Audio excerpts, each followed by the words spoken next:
the propagation room or nursery.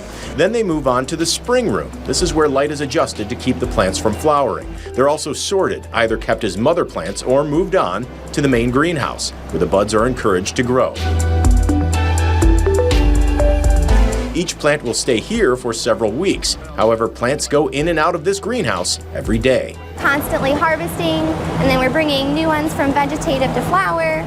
After that, flowers are cut and sent to a drying room. When they come out, they're given a final manicure. This is where you get more into it's considered like the artistry of the cure. Branches and leaves are removed so customers are not paying for that excess weight. That extra material will eventually go into making pills, patches, and oils once an in-house processing facility opens later this year. Right now, vaping the flowers is the only legal way to use the drug in Ohio. But that's changing. The state is establishing a system to test those other products to make sure they meet medical standards.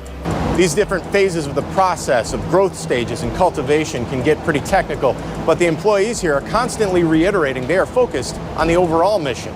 The effort was really more for us to design the appropriate facility. A jungle fit for the Amazon in the fields of Yellow Springs, Ohio.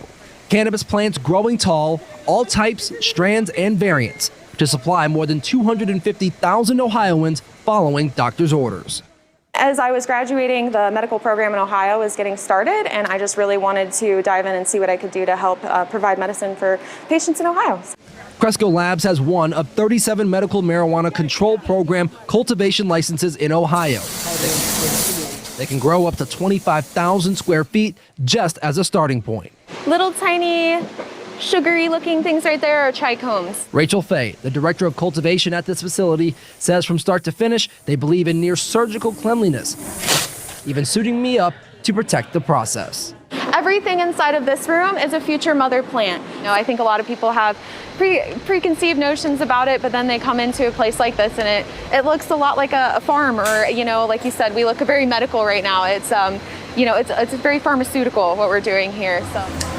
Carefully grown. This is our vegetative space. This is where we house our mother plants. The mother plants are the start of all of the genetics in our facility.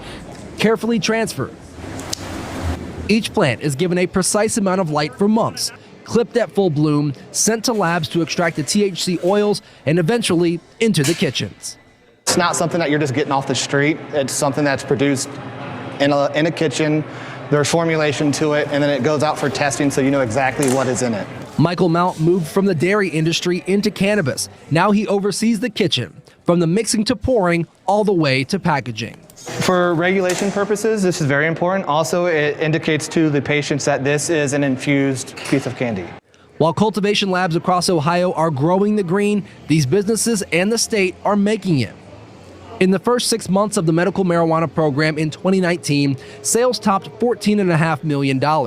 In the last 6 months alone, that number has exploded to nearly $228 million. That's nearly 16 times more. And the 3-year total, $837 million. And the innovations keep on coming. We've heard our customers. We know they want chocolates. We know they want sweet tart tablets. And we know that they want different gummies that will hit on different formulation specifications that they're looking for. Cresco Labs VP of Product Development, Stephanie Gurecki, a scientist herself, says there's a high level of care to not only make these taste good, but also to have the desired effect to ease whatever is ailing medicinal users. This is a very highly scientific field, all the way from cultivation to extraction to edibles formulation. What was once considered reefer madness is now a possible sea of hope. I think the message is just that cannabis is really helping a lot of people in the state right now, and it's a really exciting thing to be a part of.